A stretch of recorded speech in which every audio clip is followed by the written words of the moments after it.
Hi YouTube, so in this video we're going to talk about what do you need for a solar installation.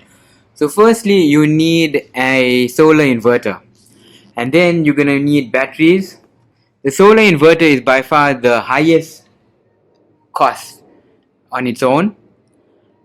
So you need to budget for something that is fit for purpose. We'll review this inverter in another video. So you need the inverter, you'll need the batteries, you'll also need a surface mounted, or depending if you're building a brand new home, then you can plan for this in your home. You can have the electrician make provision in the wall, so you can have a flush mounted distribution box. These breakers are for the solar panels, this is for the battery, and these are just surge. The rest is, if they turn red, then you need to replace them. You also then need heavy gauge cabling, and this also adds to the cost of your installation because of the direct current and the high voltage that it's carrying, but mostly because of the high current. So the Goodwe has a battery charger that's capable of charging these lithium ions, I think at a rate of about 35 amps. So that's quite a high current. So you need quite a heavy gauge wire to cater for that. Okay, and then next we'll go through the list of what else you need. But as you can see here, we've got the inverter, we've got the batteries, we've got a distribution box, we've got trunking to make everything look nice and neat. We have an isolator there that supplies grid power to the inverter, and the same cabling that as you can see there, that is 4mm square cabling.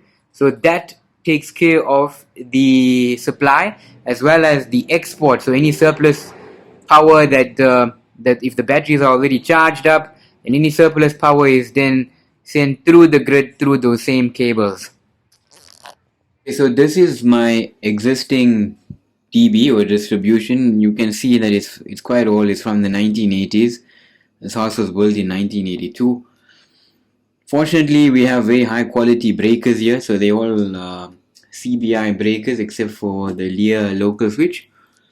The earth leakage doesn't have overload protection, hence the electrician, when he was doing the COC, he installed the local switch.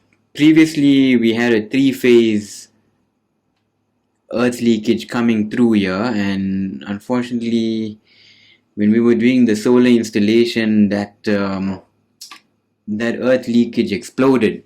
So although we still have 3 phases coming through to the DB, we're only using a single phase to power the whole house now. So it's actually better because it is more efficient since we're running a single phase inverter.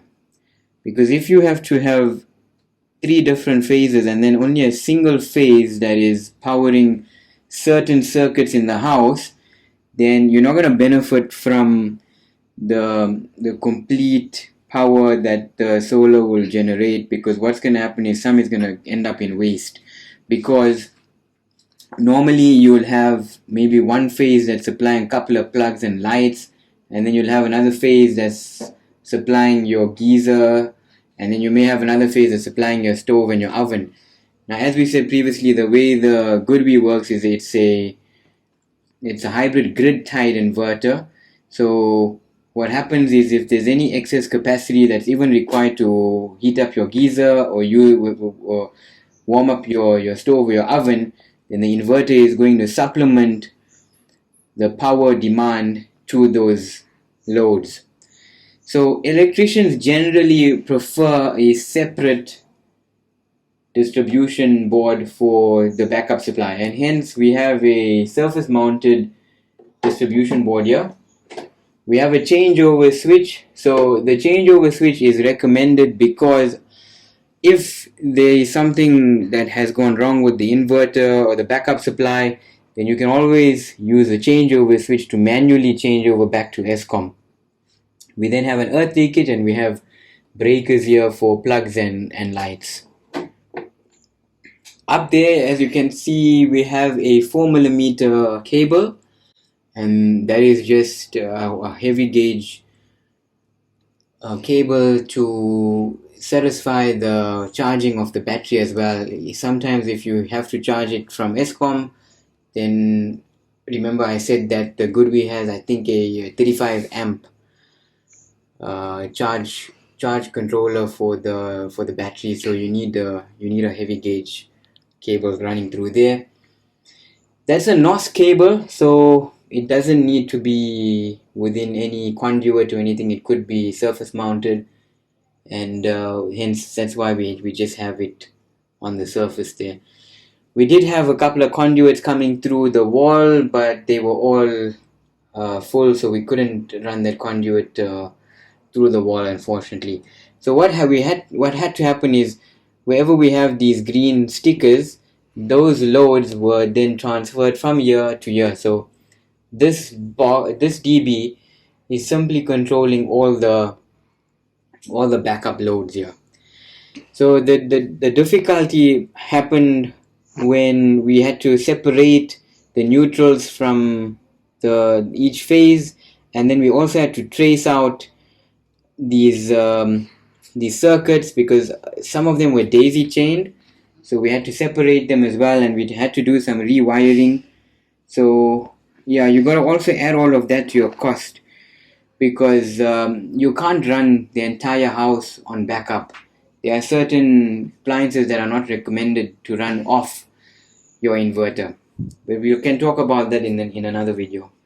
Then this is just a smart meter. So what this does is if we had to open up the DB, there's a little clamp that's that connects to the smart meter. So what that does, it simply measures the power that is being transferred either from the grid or to the grid. So if you go through the SEMS Portal app, you can then exactly see how many kilowatt hours were transferred to the grid and how many kilowatt hours were purchased from the grid as well. Okay, thank you for watching. Hope you liked the video. Please watch the next video here.